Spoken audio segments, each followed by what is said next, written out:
सचिन पायलट का जलवा राजस्थान में दिखने लगा है, मगर कुछ देरी हो गई है क्या? क्या विस्तार में इन सभी समीकरणों को समझने की कोशिश करते हैं। जो लोग इतने समय से सवाल उठा रहे थे, उन सब सवालों को जवाब देने का भी प्रयास करते हैं। शुरुआत करते हैं नरेंद्र मोदी से। नरेंद्र मोदी, एक गजब का टैग दिया है नरेंद्र मोदी ने। पहली बार इतने सालों में इस तरह से मीडिया को टैग दिया गया है और मीडिया पर अटैक किया गया है। यूं ही नहीं किया गया है ये अटैक, क्योंकि मुख्यमंत्री अशोक गहलोत लंबे समय से मीडिया को कोसते आ रहे थे और लगातार एक ही बात कहते हैं कि मीडिया पूरी तरीके से भाजपा के दबाव में रहती है और दबाव में रहकर ही काम करती है। अब अशोक गहलोत के और प्रधानमंत्री नरेंद्र मोदी भी उन्हीं के बोल बोलने लगे हैं और नरेंद्र मोदी बोलते हैं कि मीडिया दबाव में है। आखिर मीडिया दबाव में किसके हैं? और फिर मुख्यमंत्री अशोक गहलोत के ओएसडी लोकेश शर्मा बोलते हैं कि राजस्थान के मीडिया की इस तरह से बेइज्जती मत कीजिए, वह किसी के भी दबाव में नहीं है, वह स्वतंत्र रूप से अपना काम कर रही है। फिर मुख्यमंत्री अशोक गहलोत क्या कह रहे थे इतने सालों से, मगर ये पूरा मामला आखिर है क्या?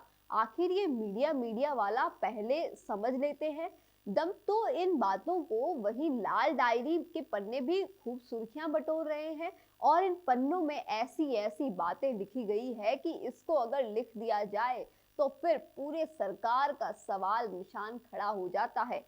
अब पलटते रहिए इन पन्नों को और जैसे जैसे पन्ने खुलेंगे तब पता चलेगा कि कैसे भ्रष्टाचार हुआ था, कैसे खनन माफिया है या जो खाने हैं उनका आवंटन हुआ था, कैसे जो ठेके हैं उनका आवंटन हुआ था, कैसे अधिकारियों को हटा दिया गया था।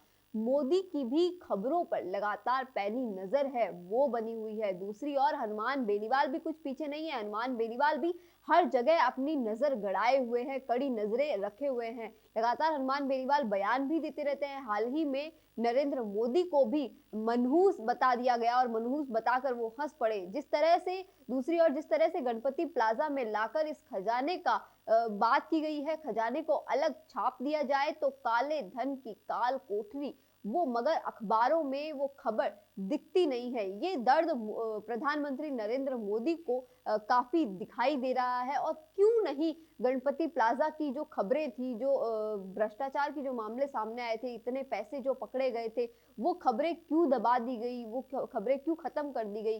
तो इन्हीं सब चीजों को लेकर नरेंद्र मोदी लगातार यहाँ कांग्रेस सरकार पर तंज कर रही है कि कांग्रेस सरकार लगातार जो यहाँ पर मीडिया पे दबाव बनाई रही है और मीडिया की जो खबरें हैं वो सामने नहीं आने दी जा रही है। कौन देखता है अब टीवी पर आपको कितनों ने देखा, ये कैसे पता चलेगा? घर घर इंटरनेट पहुंचने के बाद अब सब कुछ है डिजिटल। आपका वीडियो कितनों ने देखा ये हर पल आपको पता चलेगा, इसलिए डिजिटल मीडिया में बनाइए अपनी पहचान। 4.5 करोड़ से ज्यादा व्यूज और 3,27,000 से ज्यादा सब्सक्राइबर वाले राजस्थान के चैनल राजस्थान संवाद पर करवाइए कवरेज। ज्यादा जानकारी के लिए व्हाट्सएप करें 7339900549 पर।